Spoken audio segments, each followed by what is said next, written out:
Welcome to day 9. My name is Coach West, Look Faith First. And again, I am really excited about having you as part of day 9, which is structures. So I think, again, of all the importance with it, when it comes to structures, this is where people are put in a situation where they really feel compromised.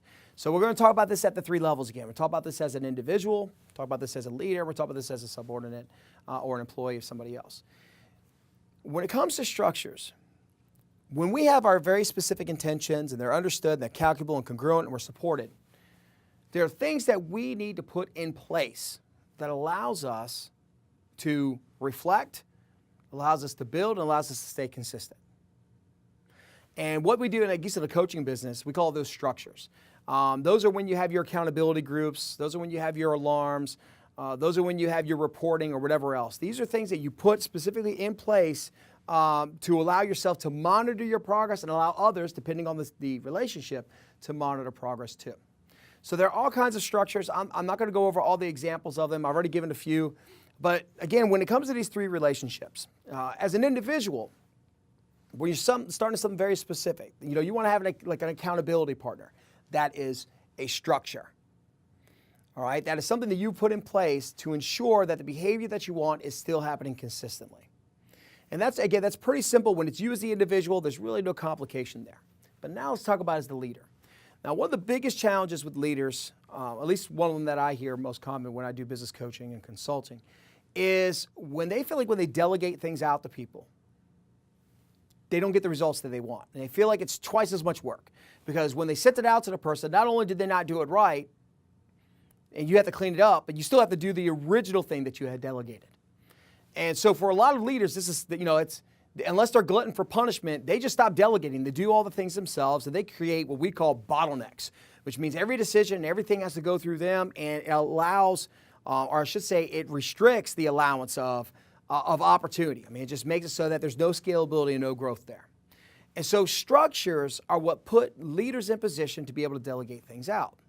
It's these different accountability systems that you have, with your people, with your subordinates or with your team that allow you to monitor their progress and to ensure that they are in line with everything else. And what we're talking about being in line is, even though somebody had an understanding of what you specifically wanted in the beginning, you put a structure in place to ensure that they still have that understanding. Or if your understanding has changed about it, you have a structure in place to make sure that you're able to evolve their understanding of it so they get the result that you want.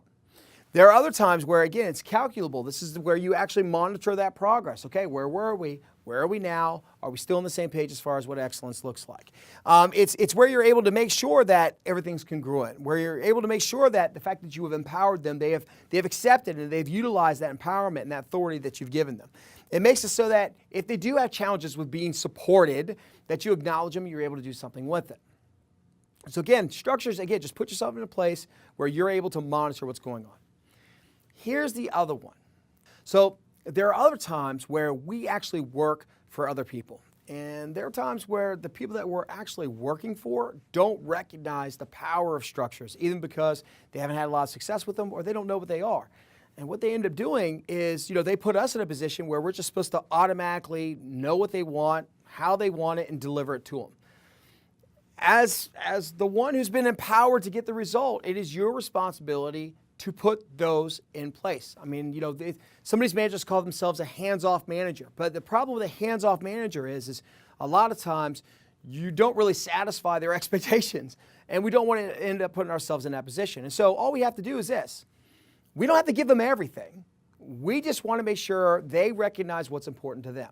So if we have some certain calculables and metrics that are going to be important to them, we want to make sure that we set up some type of structure so that they're able to acknowledge it and recognize it. So that's it, my friends. Again, when it comes to structures, putting them in place ensures that we know where we are, know where we're going, know the progress is being made, and keep ourselves accountable and consistent. This is Fred West from Look Faith First. Look forward to talking with you tomorrow at day 10. God bless.